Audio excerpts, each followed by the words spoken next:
Today we're going to talk about ellipses. So in an ellipse, there are two cases. In either case, though, for an ellipse, the value of A is greater than B. So that's something we want to keep in mind with both of these cases. So case 1 is where we have x minus h squared over a squared plus y minus k squared over b squared equals 1. So in this case, your center would be at h comma k, and this would be wider than it is tall.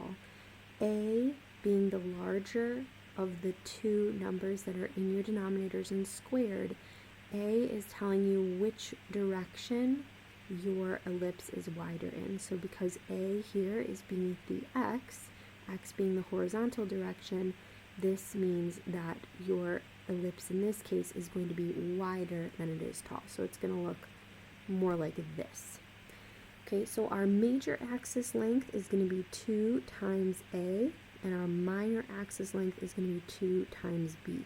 Major axis being the distance from one end of the ellipse to the other along the wider portion of the ellipse, and the minor axis length being the distance from one end of the ellipse to the other going from the narrowest point. And then the foci are points that help with the curve of the ellipse. They're not the center, but those foci, those are going to be at h plus or minus c comma k, where c is the distance away from the center of your ellipse that your focus is, your foci are. Foci is the plural of focus. Now, case 2 is where we have x minus h squared over b squared plus y minus k squared over a squared still is equal to 1. And because A in this case is beneath y, which is your vertical direction, that means that this ellipse is going to be taller than it is wide. So it'll look something like that. And the center for this ellipse is still going to be h comma k. Your major axis length is still going to be 2a, and your minor axis length is still going to be 2b. But this time, your foci are not to the left and to the right of your center, but rather above and below your center. So your foci are going to be found by using h comma k plus or minus c, where c is that distance between your center and your focus. So again, c is the distance between the center and a focus.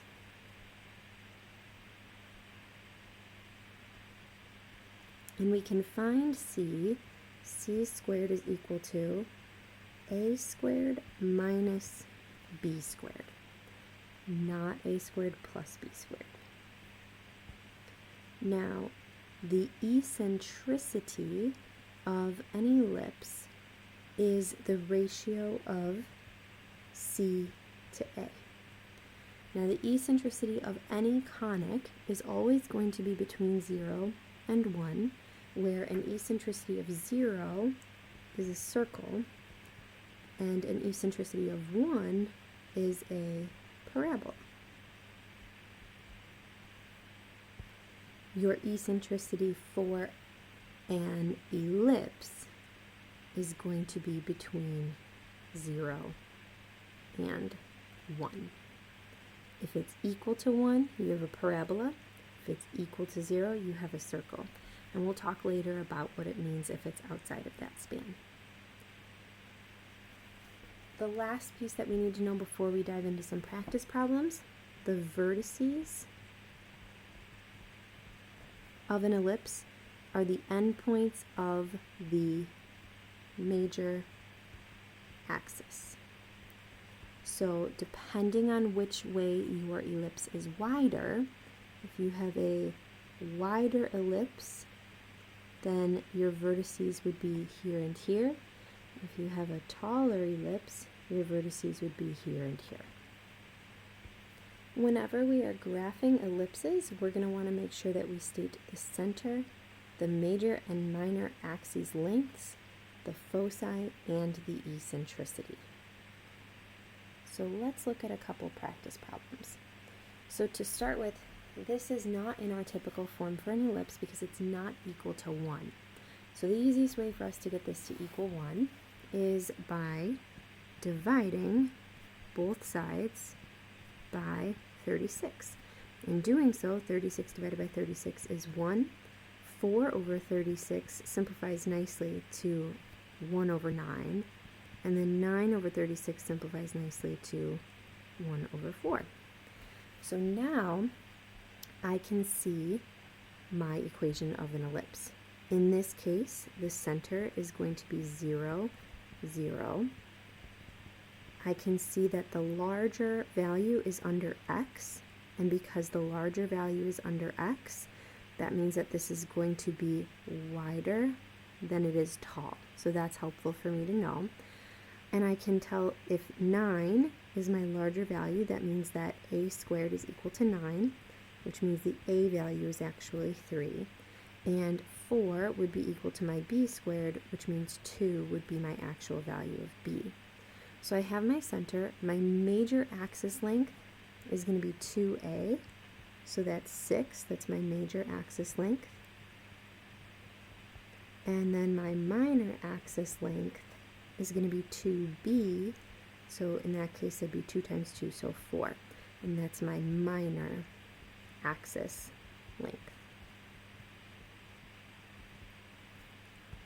Next, I'm going to find my foci. So to find my foci, I have to use my equation c squared is equal to a squared minus b squared. A squared is equal to 9.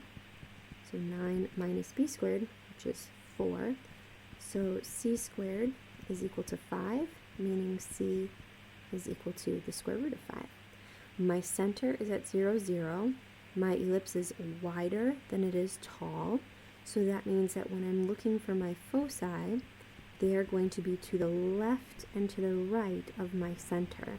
So my foci can be found by taking my center point and doing plus or minus c to my x-coordinate. You do not need the 0 here. You could just write the foci like this. And then the last thing that we need to find before we move on to actually graphing is our eccentricity. And so the eccentricity, remember, is the ratio of your c value to your a value. And so here our c value was root 5 and our a value was 3. So my eccentricity is root 5 over 3. So now I'm going to graph this ellipse. I'm going to start with the center. The center is 0, 0. And my major axis length is 6, which means in either direction I need to go 3 units. Those are my vertices. Remember, the vertices are the endpoints of your major axis. And then my minor axis, my shorter axis, has a full length of 4, meaning I'm going to go in both directions, 2 up and then 2 down. And so then this is my ellipse. Now to graph the foci, plus or minus root 5 is very close to root 4, and the square root of 4 is 2. So this means that root 5 is going to be very close to 2, but a little bit larger than 2. So I'm going to put my root 5 comma 0 here, and my negative root 5 comma 0 here. Let's look at another way. So for this one, we're going to start it out in the same way. So we need to have this equal to 1.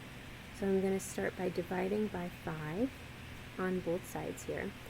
And so that gives me here a 3x squared plus, and then here, a 3 over 5 y squared, and it's equal to 1. Now this does not look very much like we had before. So what we're going to do is we're going to actually rewrite this in a little bit of a different way so that we have it in that same form that we had previously. So what I want us to think about is the fact that this 3 here, right, is being multiplied by this x squared. If I want to write this as x squared over something, I would need to make it the reciprocal of whatever I want to be multiplying by here. So if I make this x squared over 1/3, if I were to do x squared divided by 1/3, that would really be x squared times the reciprocal of 1/3, which is 3. So this is equivalent to this. Then, for this, I'm going to think about it the same way. This is 3/5 times y squared, so I want to have y squared divided by that reciprocal, so 5/3. And then this is equal to 1. Now I have this in the typical form, and so I can see that my center is at 0, 0. And I can see that the denominator here underneath y is larger. 1/3 is smaller than 5/3, meaning that this ellipse is going to be taller than it's going to be wide. So I'm going to say then that b squared is equal to the 1/3 and a squared is equal to the 5/3. So then when I square root that, I get b is equal to, that'd be 1/√3, and a is equal to √5/√3, meaning then that my major axis length, remember that that's based off of your 2a, that would be 2√5/√3, or if you're rationalizing, 2√15/3. Your minor axis length, which is going to be based off of 2 times b, would be 2/√3, or if we're rationalizing, 2√3/3. So I have my major axis length, my minor axis length, and now I need to find my foci. So I need to figure out what my c is. So I have c squared equals a squared minus b squared. C squared is equal to 5/3 minus 1/3, because remember 5/3 was a squared, 1/3 was b squared. So that gives me 4/3, which when I square root, 2/√3 is my c value. Or again, if we're rationalizing, 2√3/3. So now I am going to find my eccentricity. And to find my eccentricity, that is c over a. And I'm going to use the non-rationalized versions, because looking at the non-rationalized versions, these are going to be a little bit nicer when we're simplifying these fractions. So I have 2/√3 is my c over my a, which is √5/√3. A fraction divided by a fraction, I'm going to rewrite as multiplying by the reciprocal. So when I rewrite this as multiplying by the reciprocal, you see that the √3's divide out, and I'm left with 2/5, or if we're rationalizing, 2√5/5 as the eccentricity. I forgot to write down our foci, so if we come back here to where we found our c, remember here we said that this is going to be taller than it is wide, which means that the foci are going to be above and below the center. So then that means that we're going to take our center and we're going to have plus or minus our c value added to our y coordinate. And again, you do not have to have the 0 there. You could just put plus or minus 2/√3, like so. So if we go to plot this, I have a center of 0, 0. And then for us to graph our major and our minor axes, I've used the calculator to find the approximate value of A and B. So A is about 1.3 and B is about 0.6. So in either direction, I need to be going 1.3 up and 1.3 down, and then 0.6 left and 0.6 to the right. So if I start with that, I need to go 0.6 to the left and right, and then I need to go 1.3 3 up and down. So 1.3-ish and 1.3-ish. And so then this gives me my ellipse. And you could scale your axes differently as well. If you wanted to count by 0.5 or 0.25, you're certainly welcome to do so. And then let's figure out what those foci are. So in the calculator, I found that 2 over root 3 is 1.15, so about 1.2. So then that means that my foci are going to be about 1.2 up and down from the center. So very, very close to the vertices here. Okay, and so that is where we would put our foci for that problem. Now, in this next one, this is not in the form that we typically see. And so, what we're going to do first is complete the square. So, in order for us to complete this square here, first thing to do would be to group our x and y terms. So, I'm going to group my x terms over here, and my y terms over here, and I'm going to move my 188 over onto the other side by subtraction. So negative 188 on the other side. Now, in order for me to complete these squares, remember that the a value, the number in front of your quadratic term, has to be 1. And in both of these cases, that is not what we have. So the first thing I'm going to do is write this as a 5 taken out from both of those terms. And then I'm going to put my plus c inside. And then I have 3 taken out of both of these terms. And then I'm going to have my plus c inside.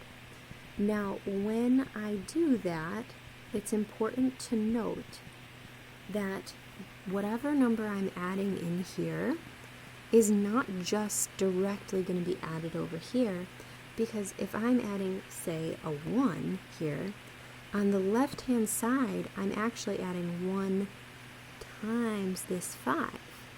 So over here, I would have to add 5. So I need to take that into consideration when I'm looking at what I need to add to the right-hand side to balance my equation.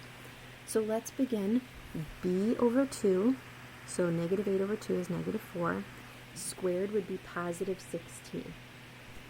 So then on the right-hand side, I do not just add 16. I have to actually add 5 times 16. And 5 times 16 is 80. Then here, b is negative 12. Negative 12 divided by 2 is negative 6. Negative 6 squared is 36.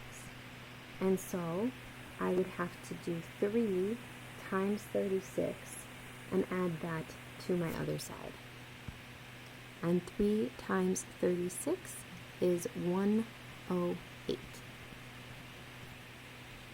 So now I can factor both of these trinomials. So I have 5 times, that'd be x minus 4 squared plus 3 times y minus 6 squared equals, and then I have negative 88 plus 80, which is negative 108, plus 108, which is 0. This is called a degenerate ellipse because it is not equal to 1.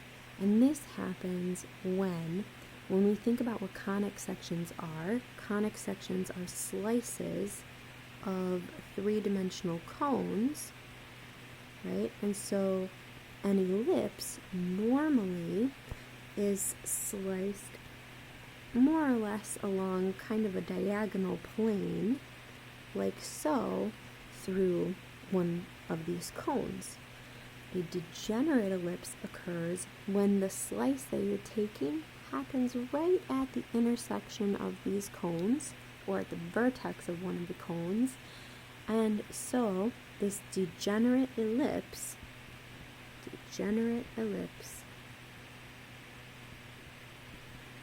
is really going to be graphed as just a single point, and that single point is going to be plotted at the center of this ellipse. So that would be at 4, 6, And that is all. It's a degenerate ellipse. Now, number 4 is actually exactly the same as number 2, but it's written in the form that we had here in the second line. So we're going to move past that because we've already done this problem.